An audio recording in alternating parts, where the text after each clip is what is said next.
Howdy, here are the door handles from my 2006 Subaru Legacy GT. Unfortunately, both the driver's door and passenger door on the driver's side handles broke due to cold weather in Idaho.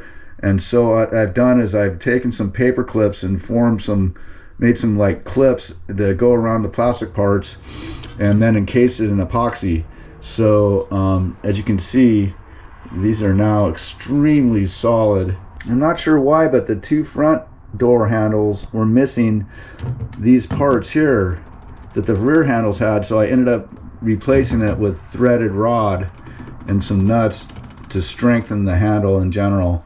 One of these tabs had busted off, so I found it in the door and glued it back on with epoxy, and then I put epoxy around the rest of them just to strengthen them so they won't bust off too.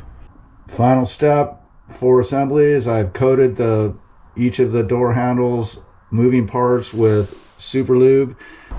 I have reinstalled the 4 handles on my 2006 Subaru Legacy GT and they work great.